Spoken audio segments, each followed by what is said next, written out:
Okay, so you want to own a shoe company. Pay a factory $30, put your name on the side, and sell the shoe for $150. On paper, that looks like $120 in profit, except it isn't. By the time that shoe reaches a customer, most of the money has already disappeared. And the strangest part is that a company can sell thousands of pairs and still lose money, because the most dangerous decision in this business isn't the design, the logo, or even the price. It's a decision you make months before the customer ever sees the shoe. Get it right, and a $30 product can build a billion-dollar brand. Get it wrong, and your profit ends up trapped inside boxes nobody wants. By the end of this video, you'll know where that $150 really goes, what that hidden decision is, and why owning a shoe company is less like manufacturing, and more like placing a very expensive bet. Start with the first thing most people get wrong. Owning a shoe company usually doesn't mean owning a shoe factory. It means owning the design, the brand, and a very expensive pile of inventory that someone else manufactures for you. At the smallest level, you can choose an existing factory design, change the materials, add your logo, and place a small order. It's cheaper and faster, but anyone else can make something similar. The next level is an original shoe company. Custom shape, custom sole, repeated samples, wear testing, and specialized tooling. Now you're spending serious money before a single finished pair exists. Then there's the global version. Warehouses, retail partners, advertising campaigns, sponsored athletes, and thousands of employees. At that point, you're barely in the shoe manufacturing business. You're running a machine designed to manufacture demand. But every version eventually faces the same question. What actually happens to that $150? Follow one hypothetical pair. The factory charges you $30 to manufacture and prepare it for shipping. If you sell through a retailer, the customer may pay $150, but your company never receives the full $150. In a simplified wholesale deal, the retailer might buy it from you for $75. The retailer keeps the remaining room because it has stores, employees, returns, and the risk that the shoe will eventually need to be discounted. So your company receives $75, pays roughly $30 for the shoe, and is left with $45 in gross profit. Still sounds good.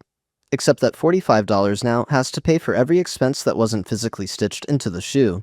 Designers, samples, photography, employees, warehousing, software, advertising, damaged products, taxes, and every pair that doesn't sell. Okay, so remove the retailer and sell directly through your own website. Now you receive something closer to the full selling price, but you also have to attract the customer, process the payment, pack the order, deliver it, handle the return, and convince that customer to buy again.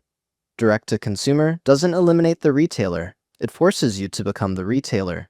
And this is where the difference between markup and actual profit becomes brutal.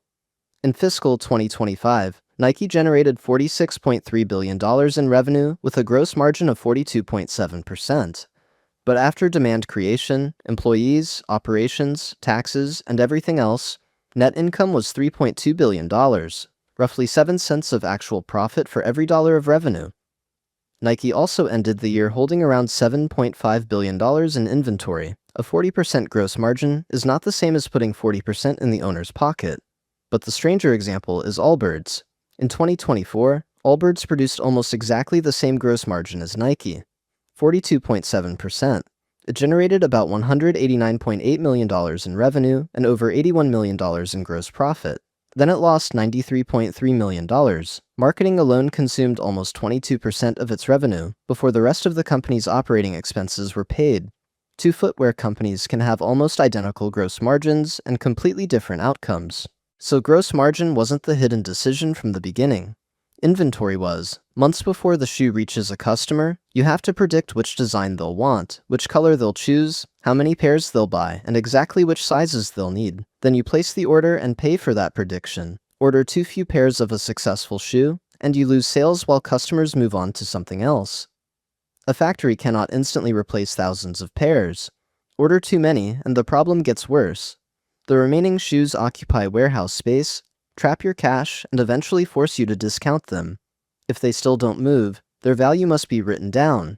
Even the size mix can destroy the economics.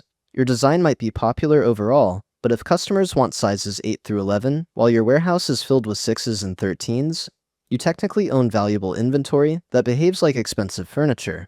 Allbirds describes this exact risk in its filings. excess inventory can lead to discounts, write-downs, donations, and weaker margins, while insufficient inventory creates shortages and lost sales. The company reported $7 million in inventory write-downs during 2024 alone. But solving the inventory problem creates another question. If producing shoes before knowing demand is so dangerous, why do successful companies keep releasing new ones? Because a winning design changes the equation. The first version pays for the experimentation, designs, samples, testing, tooling, photography, and the campaign. Once customers prove they want it, the company can reorder the same shoe, introduce controlled color variations, and spread those original costs across more pairs. The safest shoe isn't necessarily the most creative one. It's the one with proven demand that can be manufactured repeatedly. That's why the strongest brands usually balance two systems. Most of their money comes from reliable products customers already recognize. A smaller portion is used to test new designs that might become the next reliable product. Too little experimentation, and the brand becomes irrelevant. Too much, and every season becomes another expensive gamble. Imagine you launch 5,000 pairs at a manufacturing cost of $30 each.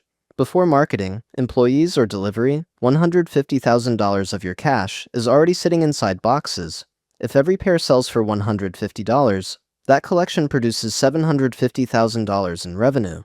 But suppose only 2,000 pairs sell at full price, while the remaining 3,000 eventually move at $70. Revenue falls to $510,000. You just lost $240,000 of potential revenue without the factory cost changing by a single dollar. Now subtract advertising, fulfillment, returns, salaries, and taxes. The shoe didn't become more expensive to manufacture. Your prediction simply became less valuable. That is the real economics of owning a shoe company. You're not primarily buying rubber, fabric, and laces. You're financing a prediction about future taste. The design gets attention.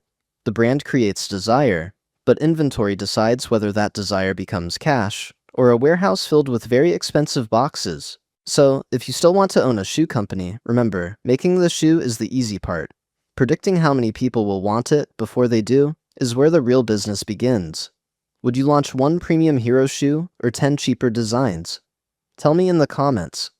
And subscribe if you want to understand the economics of the next business before spending millions trying to own it.